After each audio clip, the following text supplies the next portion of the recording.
So hello and namaste everyone, welcome back to my channel.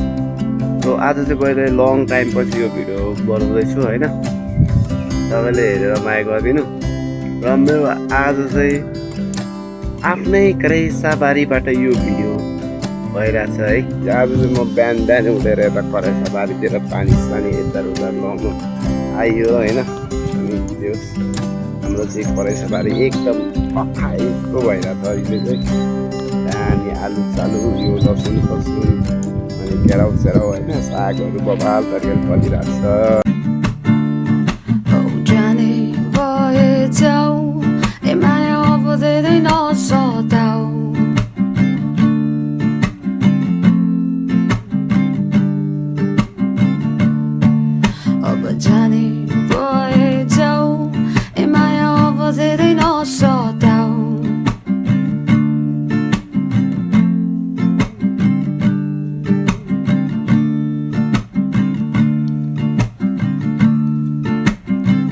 Kapalulay for kinohira malay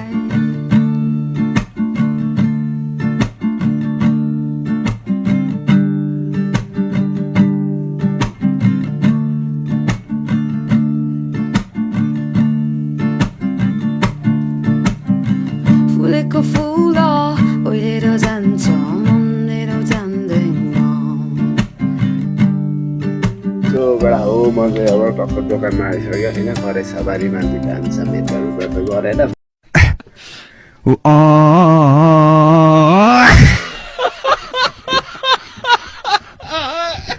पानी सानी लागेर थियो। अनि सिजिआरको दोकानमा आइसक्यो चाहिँ हाम्रो दोकान चाहिँ हो। यो सामानहरू सबैले मिलाएको। सो गडा हो म चाहिँ करेसाबारीमा कामसाम सकाएर अनि दोकानको कामसाम सकाएर फेरि यता खाना बनाउनुलाई रेडी भइसक्यो। खाना र दाल पाकिसक्यो, अचार बाँकी छ होइन। अब अचार सचार बनाउने, खानासाना बनाउने, अब के काम गर्नै पऱ्यो यार। काम पनि बबाल गर्नुपर्छ है। त्यही भएर खानासाना चट्ट बनाउँछु। म चाहिँ यहाँ चट्ट लाएर चटनीको लागि चाहिँ यो हाम्रो चाहिँ त्यसलाई के रानी भेन्टा भन्छ होइन, यो छिल्दैछु। यसलाई चट्ट छिलेर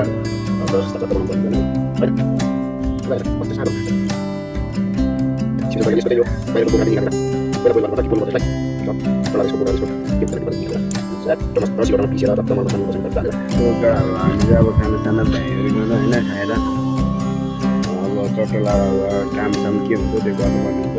र आजको भिडियो चाहिँ म यहीँ इन्ड गर्छु है। Thanks for watching.